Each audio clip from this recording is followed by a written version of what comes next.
Улсын хэмжээнд 145,200 малчин өрхөд 56.2 сая мал үлжиж байна. Нийт нутаг дэвсгэрийн 90 орчим хувьд цасан бүрхүүл тогтсоноос 12 аймгийн 97 суманд өвлжилт хүндрээд байгаа юм.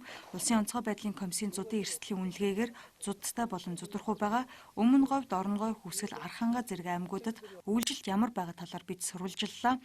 Дорногой аймгийн хувьд 1.8 сая мал үлжиж байна. Нутгийн хойд талын дэлгэрэх Алтан ширээ, Айраг, Далан жаргалан эрхэд сумдуудад өвлжилт хүндэрсэн байдалтай байна. За малын хорогдол хараахан гараагүй ч хорогдох төлөвтэй байгаа тул малын эм бэлтэмлэр хангах ажил хийгдэж байгаа юм байна. Энэ байдлаар хаваржилт хүндрэх төлөвтэй байна гэж аймгийн засаг дарга Ганхуйг бидэнд өгсөн мэдээллийн хоёр онцлоо. За аймгийн бол хой талын 5 сум жоохон хүндрэлтэй байгаа. Гэхдээ сая би 3 сумаар нь ороод ирлээ. Ерөнхийдөө цас хан зарцсан, ерөнхийдөө бас нэлээ жоохон газар бол бас харлаад гараад ирсэн байж байна. Цаг наашилж байна. Цагаан сар өнгөрчүүл гайгүй болох бах. Энэ тодорхой одоо нэг 10 хоногийн хугацаанд бол өвсөжлийн бэлдээд нийлүүлээд өгчээ. Улсын онцгой комисс бол дахиад одоо өвсөжлийн хамдруулах үгүй гэдэг асуудлыг бид ярина. Зүгээр аймаг бол өөрөө мэдээ шийдэх учраас би аймгийнхаа өвсөжлийг бол үнэхээр одоо малчтай хэрэгцээтэй байвал бид нар зээлэр болгоё гэж байгаа. Малчтын гар дээр мөнгө бэлэн мөнгө ховор. Өмнө говь аймагт өвлжилт хэдийгээр хэвэн байгаа боловч малын хорогдолтой байна. Уулархаг нутгаараа цастай нийт нутгийн 60-70% нь багавтар цастай өвлжиж байна.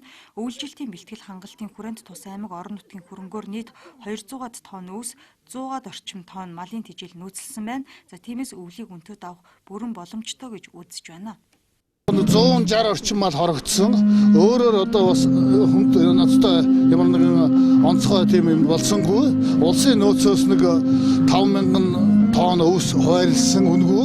Одоо тэрийг удахгүй одоо энэ 7 хоногт ирэхлээр малчтаа тараа. Мөн аймгийн нөөцөөс бас нэг 1,700 орчим өвс боодлоо өвсийг одоо үнийн одоо бас тодорхой хэмжээнд зохицуулаад тийм ээ малчтаа үнгүй тараахаар гэх мэтэр бид нар бас тодорхой хэмжээнд тэр өндөрсөн сумынхаа хэмжээнд бусад одоо зарим нэг одоо анхааралтай газруудаа тодорхой арга хэмжээ авч байна.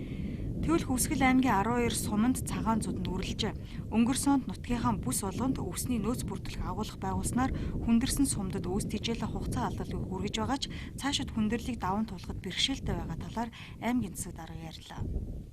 Нийтдээ 12 сум бол цагаан зуудтай байна. Цас нэлээ унсан. Бэлчээрийн хувьд бол нэлээ хүндэрсэн.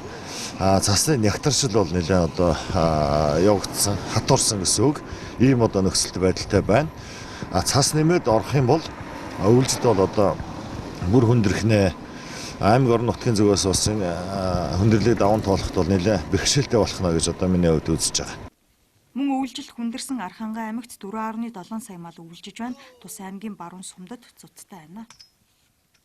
Ерөнхийдөө Арханга аймгийн хувьд зуншлага одоо жоохон таарахын байсан газрууд нь ерөнхийдөө Цахир сум, Тариат сум, Өндөрлан сум, Хангай сум гэдэг одоо арын сумууд, хойд сумууд Сахуу аймагтай хил залгаа байдаг.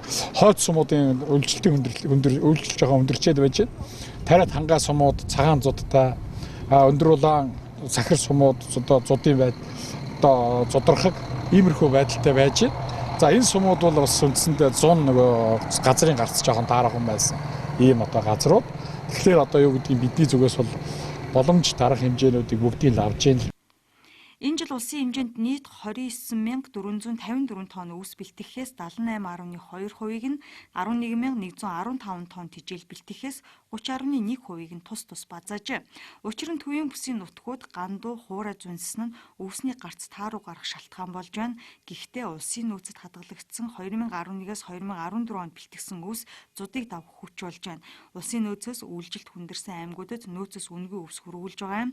Харин аймагуд өөрсдийн нөөцөөс 50% хэмнэлтээр өвс тэжээлээ борлуулах арга хэмжээг авч байна.